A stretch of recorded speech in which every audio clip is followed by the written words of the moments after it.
Hey Cam Hey fam! Gampan! It's the Cokoro. And talking about the Cokoro house. Yeah. Oh, but before we do that, please make sure to subscribe to our channel and to my channel pala. Click that bell button to always get notified Whenever there's a new video Cokoro house video like this one out, out. over and out.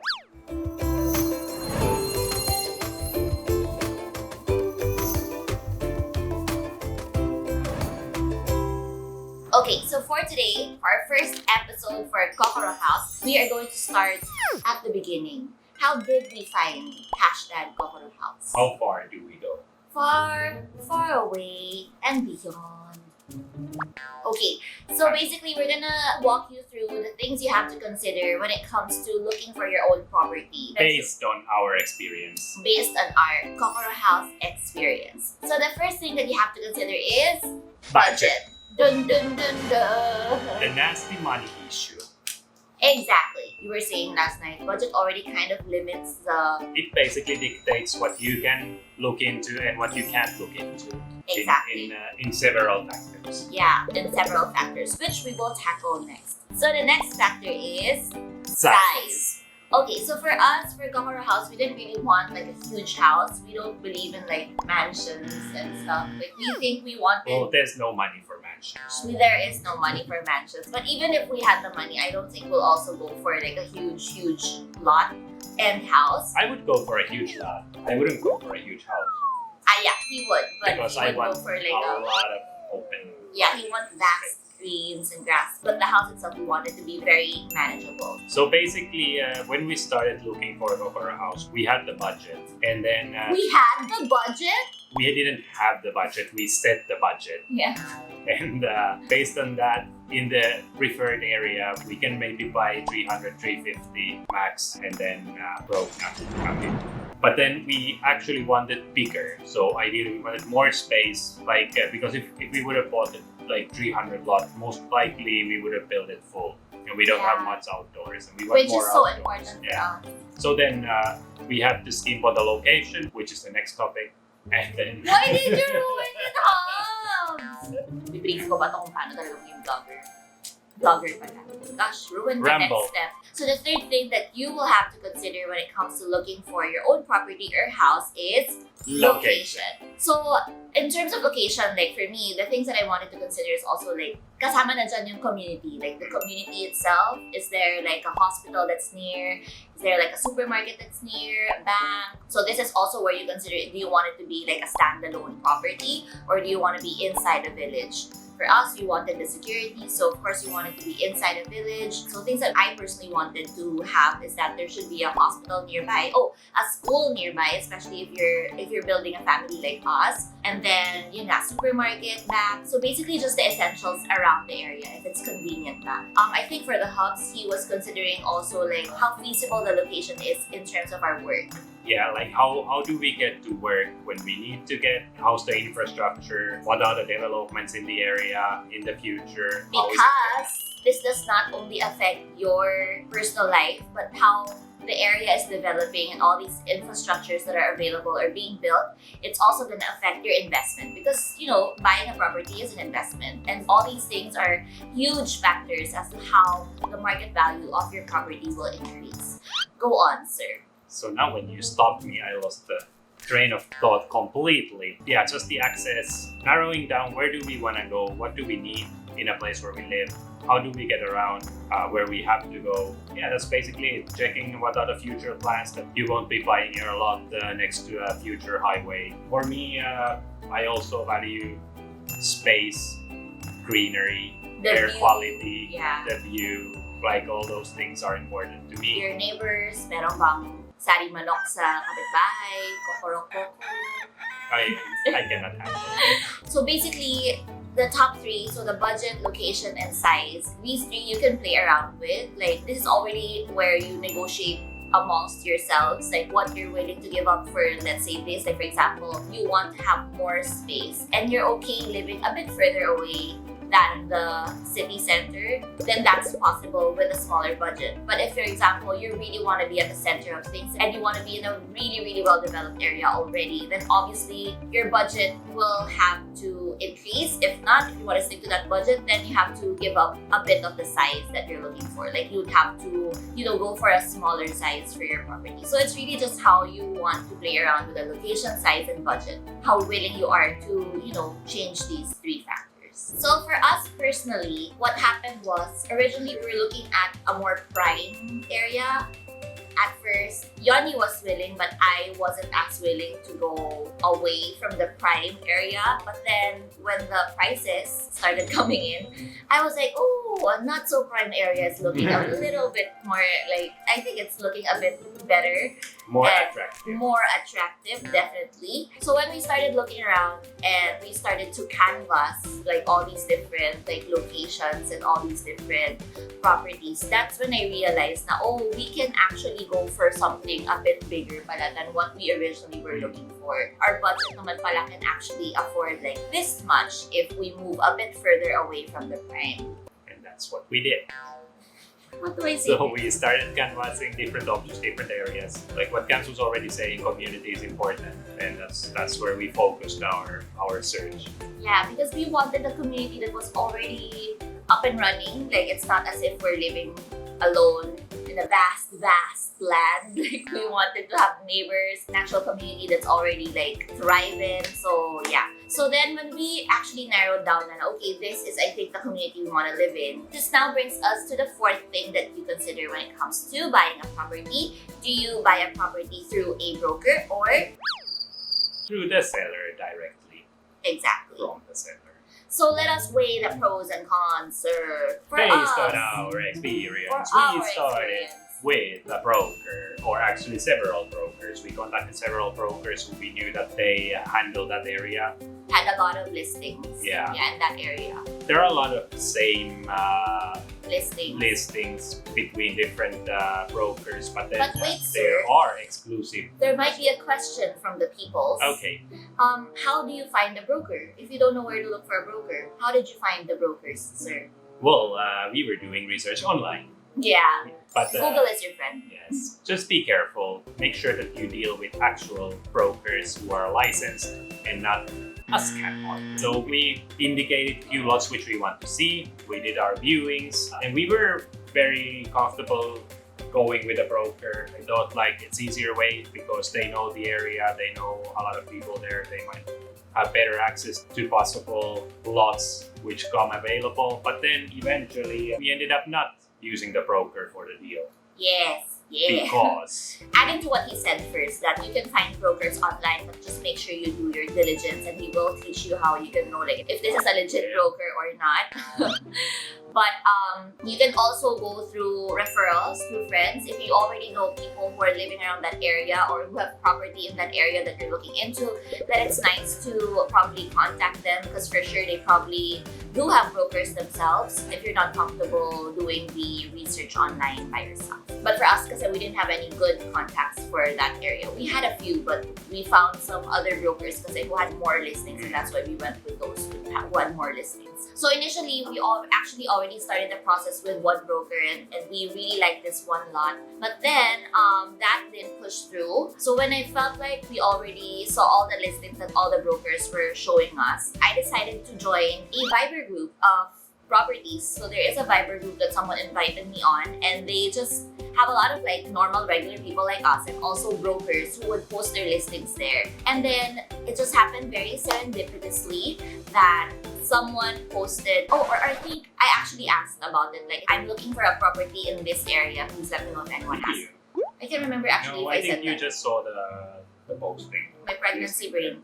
Okay, so someone listed pala na they're selling this property in this area where we're looking at, and this is the price point. It's actually higher than our price point, but then I decided to message this person and ask about it. And yeah, so that's the beauty of going with a seller of the property. I think the communication was faster for us. It was also, the process was faster because we didn't have to go through like a broker and then the broker goes to another broker, because sometimes there are a lot of brokers Involved. Like So there's you a have broker a for buyer's the buyer. broker, you have a seller's broker. Exactly. So at least if it's direct na and the person is like amazing and beautiful to talk to, like what happened to us, it made the process so much faster, like the negotiation and like the back and forth, the questions and everything else. But then again, if you do go with the broker, there's also a lot of pros there. Yeah, well, basically, broker, well, again, going back, knows the area. But then after closing the deal, already in the negotiation phase, they can flag if there are some shady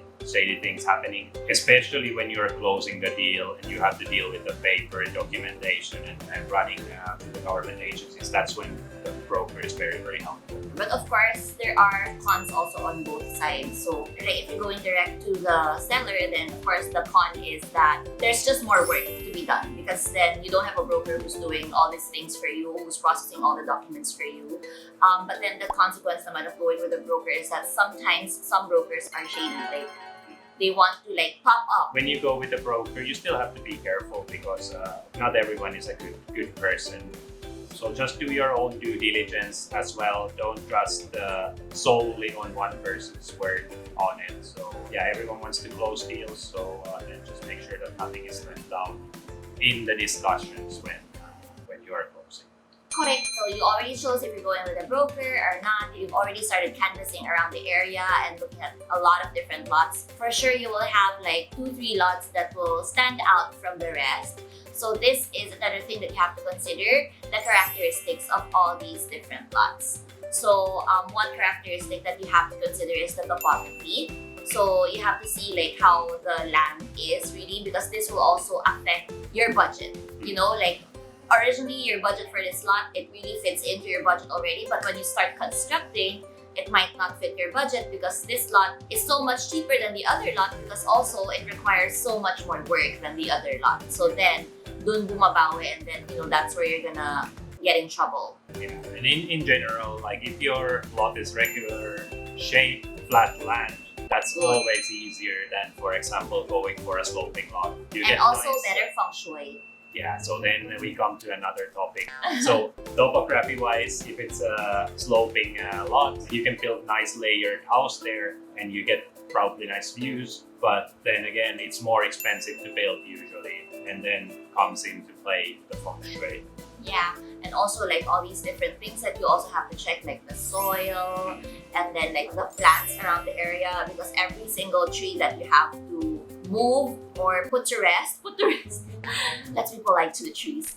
These are all like expenses as well. Even though if it's a flat land, flat lot, it doesn't mean that it might be the easiest to build. Of course, in the process going to building, you will most likely have to do a soil test. I think it's in the law that you have to do it all over in the Philippines. I don't know how it's enforced, but at least we have to do a core testing. So you can do this before buying if you want to make sure. So you know the consistency of the land, like basically the soil and how the layers, like how deep you have to go to make a solid foundation. And of course, if you are close to the fault line, you have to be maybe adding a bit more to the structure compared to being in an area where you don't have that risk and so forth. So another thing that you have to consider also is how that area did during all these havanas, because we do live in a beautiful tropical country where we experience a lot of these rains and monsoons. So also you have to consider that, like how well does this area do when it comes to flooding? If there's a big typhoon, the area gets a lot of rain, will you get flooded?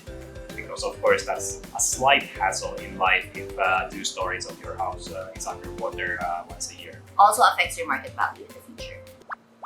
In your life. So for us, as I mentioned, we initially wanted to go with a lot with a broker that had a very, very good price in the beginning. Like it was like one of the cheapest that we found. It was such a good deal. Below market, below zonal value. But then there was a reason why it was below zonal value. Well, number one, it was irregularly shaped, and then number two, it was also sloping a lot. So we would have to spend a lot on construction. Yeah, of course, you have to build like retainer walls, big retainer walls, which are expensive to build. You have to do a lot of soil movement, and then it was a very meter lot, so you don't know what's gonna be on the other side off the fence in the future. So you cannot control that. So that's one consideration as well. One characteristic as well. So of course, if you buy within a subdivision, the lots are already on the map, so you know what's going to be behind you. But if you buy a perimeter in a subdivision, you don't know what's going to happen. Especially if the other side is not a property of the developer already, then who knows, one day it's gonna be a prison or Yeah, like for example, with this lot, at the moment it's very nice on the other side. But when I was researching, like I'm trying to find documents, what's the master plan for that area, then I found one document which said for future development. So whatever is there now, that's not the final. So you might have huge like high rises there staring at your pool, so or your windows. Exactly.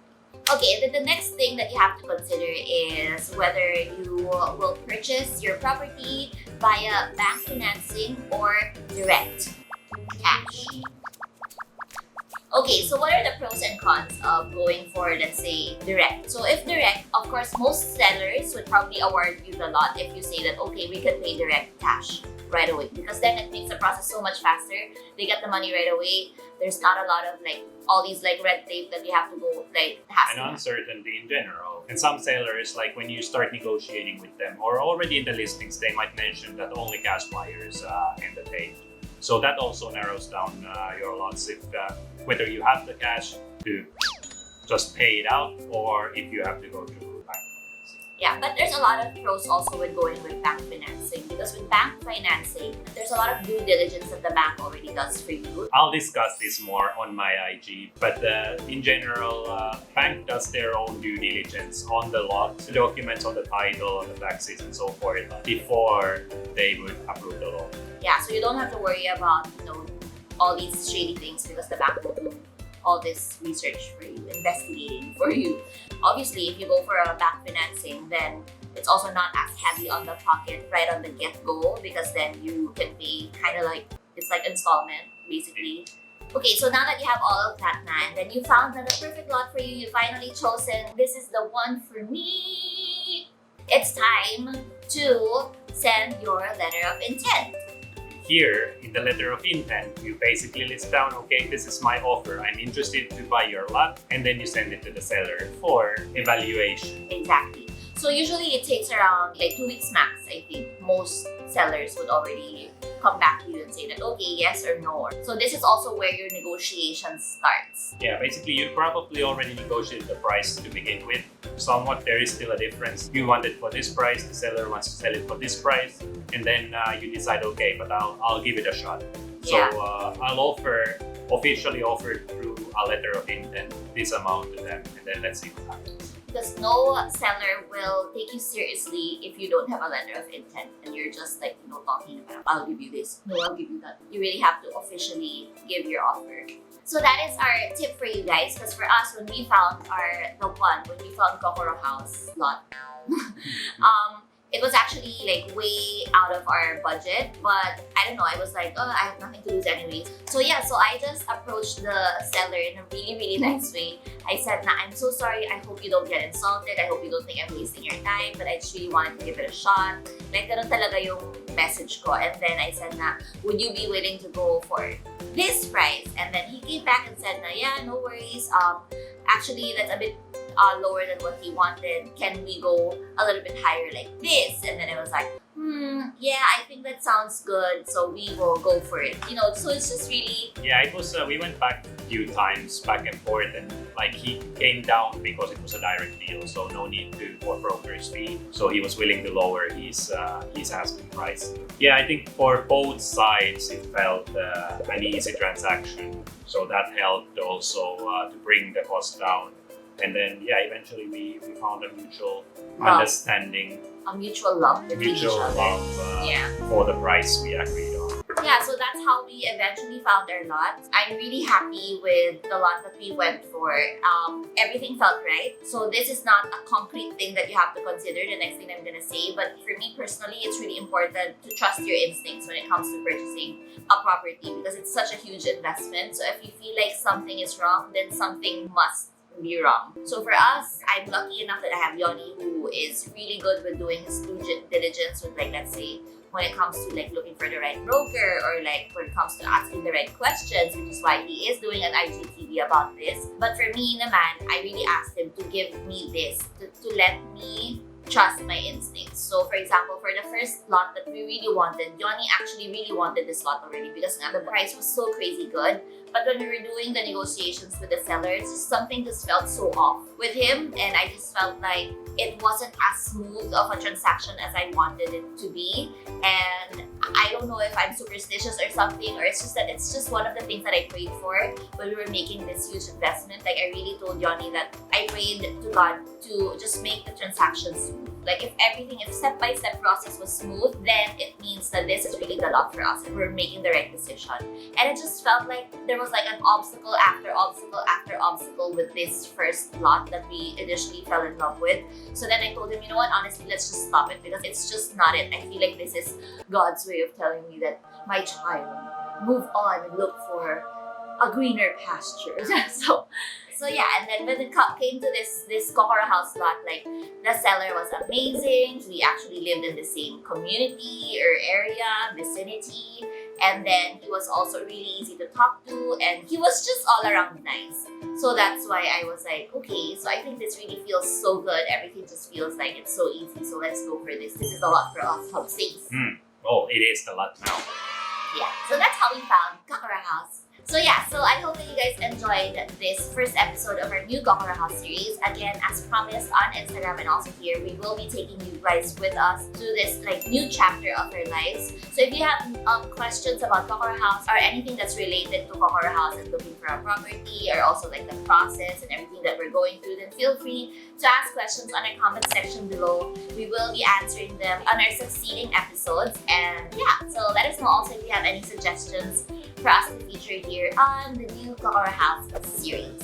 That's it, and please check my video on my IG. How not to get duped. Based on our experience. Exactly. Bye everyone! Please make sure to like and subscribe. Oh no. Leave a comment below. Exactly. And like. We have to go to our baby. Bye!